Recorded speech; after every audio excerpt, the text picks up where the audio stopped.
Today, Kiwis hold their breath on property and rates.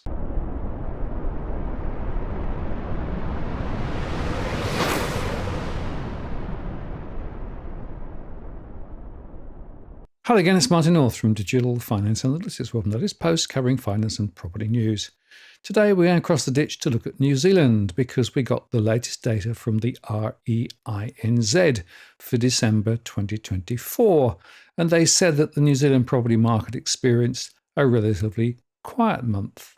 Actually, sales increased by 1.8% nationwide compared to December 2023, rising from 5,420 to 5,518. In New Zealand, excluding Auckland, sales saw a year-on-year rise of 3.8% from 3,838 to 3,984. Notable growth rates in sales were observed in Taranaki, up 24.3%, and Waikato, up 15.9%. The median price for New Zealand decreased slightly by 0.6% to $775,000 year on year. And month on month, the national median price fell 1.8% from $789,000. Excluding Auckland, the median price increased by $10,000 at 1.4% year on year, rising from $700,000 to $710,000. But Auckland prices were down 4.3% over the past year. And actually, within Auckland, none of the 7 TAs had positive year-on-year median price movements. Waikato fell 5.2%, Taranaki fell 6.3%, and Wellington was down 5.4%, although within Wellington, 4 of the 8 TAs had positive year-on-year median price movements, with Carterton District leading the way, up 11.9%, followed by Kapiti Coast District at 7.6%. That said, 11 out of 16 regions did report an increase in median price compared to December 2023. The West Coast had the highest increase, up 24.3% from $346,000 to $430,000, followed by Nelson with a 10.6% increase from $710,000 to $785,000. The REINZ said that sales have risen year on year, though we saw a larger than usual drop-off in sales at December.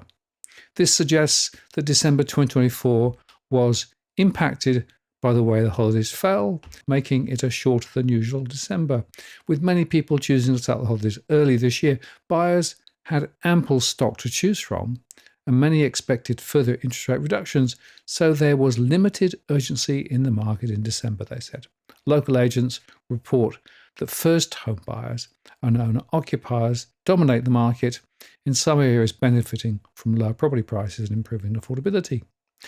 Reflecting on the past year, they say that 2024 brought significant shifts in listings, average inventory sales counts, and the days it takes to sell properties. All 15 regions have had an increase in inventory in December 2024 compared to a year prior, while Taranaki had actually 38 consecutive months of year-on-year increases in inventory.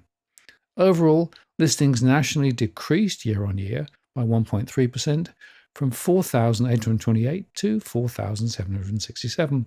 Excluding Auckland, listings fell by 1.2% compared to December 2023, from 3,456 to 3,394. 7 out of 15 regions reported increases in listings compared to last year. The most significant gains were reported in Gisborne, up 36.8%, Nelson up 33.1%, and the West Coast up 32.1%. National inventory levels have risen, increasing by 18.5% year on year to 29,478. However, inventory levels have decreased by 13.3% compared to the previous month, down from 33,984. Listings dropped significantly compared to last month, showing a clear seasonal slowdown. Fewer new listings entered the market, but overall inventory is still higher than last year. This means that stock is building up as demand changes. In December, there were 713 auctions nationally. That was 12.9% of all sales, a decrease from 13.7% last year. And the national median days to sell rose by 6 to 42 days Compared to the previous year, excluding Auckland, it's increased by 6 to 42 days. The house price index for New Zealand is currently at 3,610, indicating a decrease of 1.1% year on year and 0.7% compared to November 2024.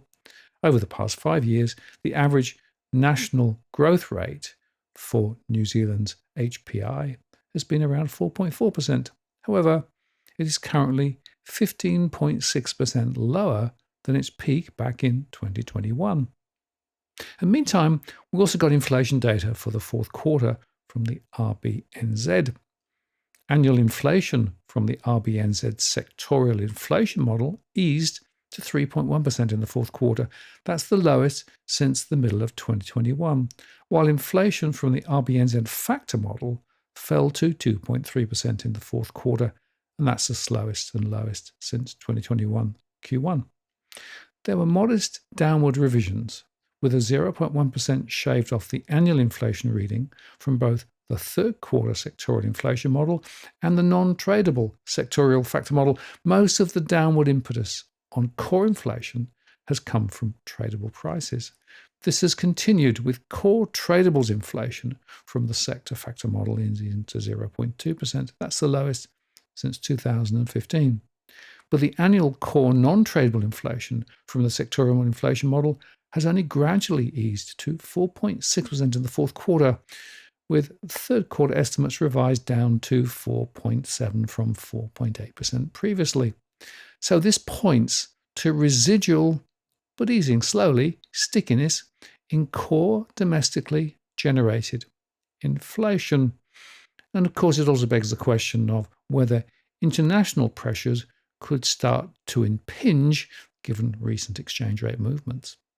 The Reserve Bank of New Zealand measures were consistent with generally slowing rates for the core measures reported earlier by Statistics NZ. Core inflation eased on the trimmed mean measures and also the weighted mean at 3.5% year on year and 3.6% year on year.